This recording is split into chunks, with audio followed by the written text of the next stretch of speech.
My name is Carolyn Burjoski, and I am a veteran elementary school teacher. 4 years ago today, at a school board meeting, I raised concerns about a library book that downplays serious medical interventions on children who identify as transgender.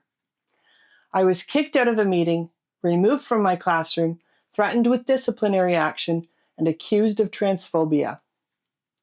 I launched a defamation lawsuit against the board. I am deeply grateful to the hundreds of supporters who stood with me through this difficult legal battle. Together, we have achieved 2 court victories at the Divisional Court and the Ontario Court of Appeal. Our anti-SLAPP victory now stands as a legal precedent. The lawsuit has now been settled. Today, I want to finish what I began 4 years ago and sound the alarm about what children are being taught in Ontario schools. I believe we may be living through one of the most serious medical scandals in modern history, and our public schools are complicit.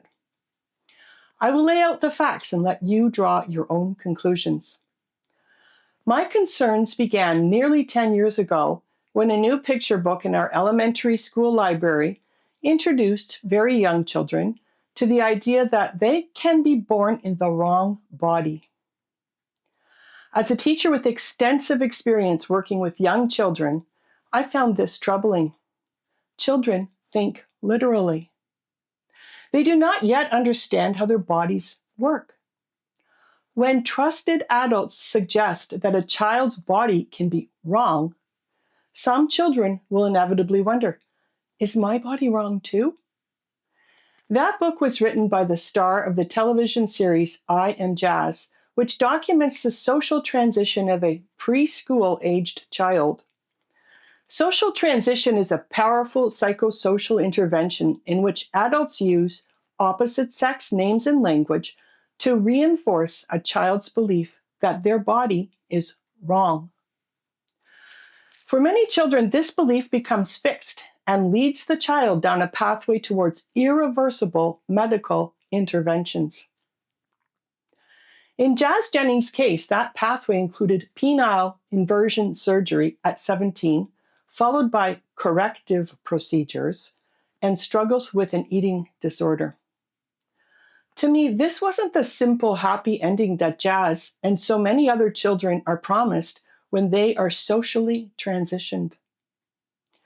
Jazz's painful experience should have prompted serious reflection within medical and educational institutions. Instead, professionals who urged caution were often smeared as transphobic and dismissed, and meaningful questions went unheard. Even Jennings' own surgeon later acknowledged the need for greater caution, noting that these interventions can result in lifelong sexual dysfunction and sterility. That same call for caution was echoed by Dr. Hilary Cass, who led a 4-year independent review of pediatric gender medicine in the United Kingdom.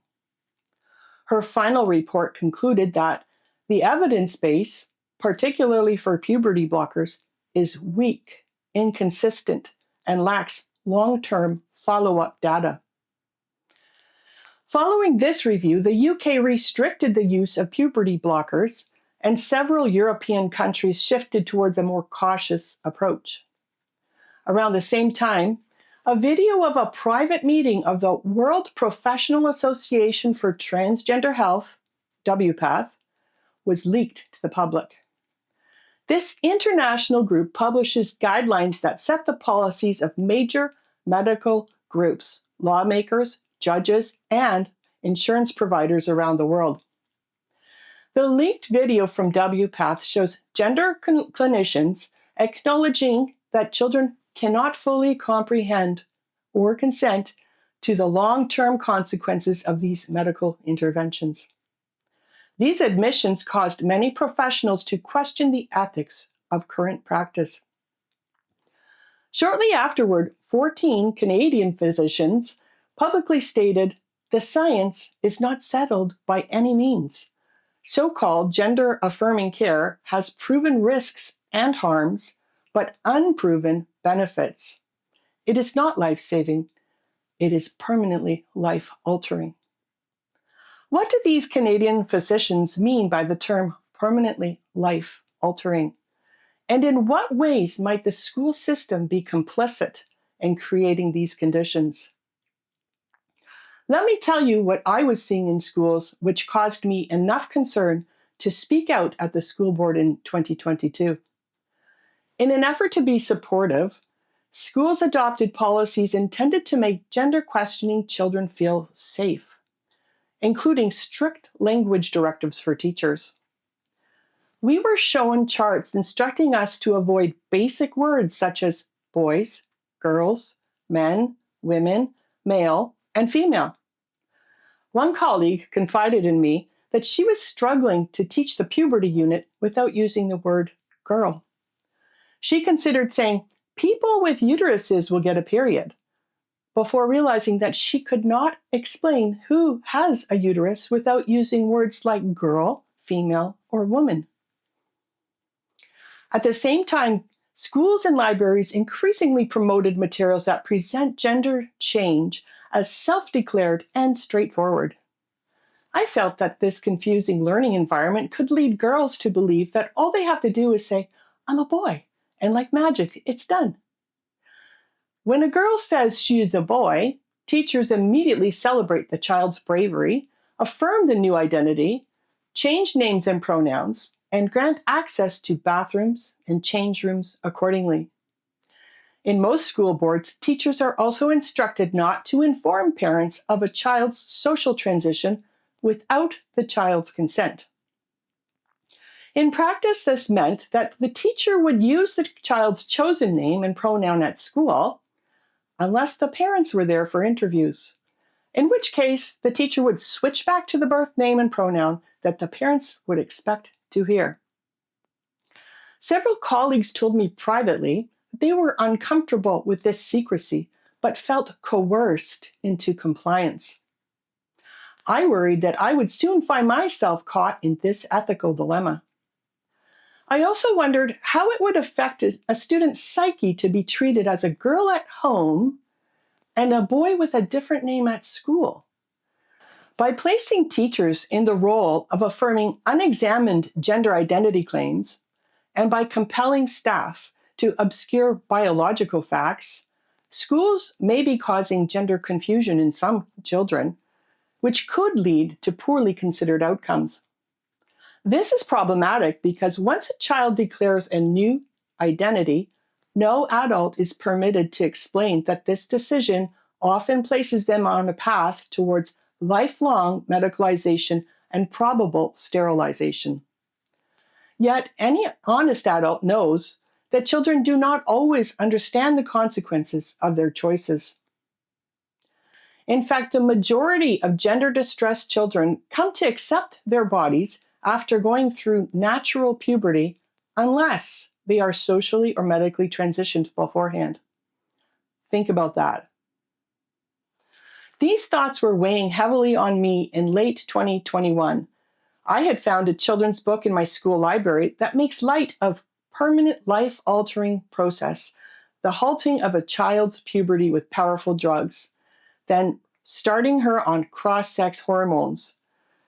I decided to read a passage from that book at a school board meeting. I was stopped before I could finish my presentation. This was what I wanted to say. Children cannot consent to these medical interventions. They harm reproductive health, and children are too young to understand how that harm will affect their future. Even WPATH admits it. That is the point I was trying to make when I was silenced. What happened to me 4 years ago was not an isolated incident. Across Canada, parents and educators who raised concerns about these practices faced the same response. Not engagement, but accusation. Not dialogue, but dismissal. The goal is not to answer the question, but to ensure that no one else dares to ask it. Over the past 4 years, I have watched many well-intentioned parents try to reform this system from within. I know one parent who contacted the school board, Child Protection Services, the Ontario College of Teachers, and even showed up at the police station one day regarding sexually inappropriate school library books for children. Each institution told him to contact another arm of the government. No one took responsibility. This is not a single failure, but a system-wide collapse of child protection safeguards across multiple government institutions. While parents have had some effect, they have not been able to fix the root problem, an ideology that intentionally obscures the truth, dignity, and promise inherent in each human being's physical body. A system like this cannot be repaired from within. That is why I have come to believe that the meaningful change will require parents to reclaim their rightful role as their child's primary educator, whether by removing their children from public schools, demanding transparency, or building alternative institutions. From that foundation, family, home, community, and the pursuit of truth, the next generation can grow up into adulthood with a healthy body, a healthy mind, healthy friendships, and an open future. In closing, this message reflects my personal experiences and opinions. I encourage you to explore the footnotes in the article on my website, linked below, as part of your own research on this important topic. From the bottom of my heart, thank you for standing with me to protect Canada's children.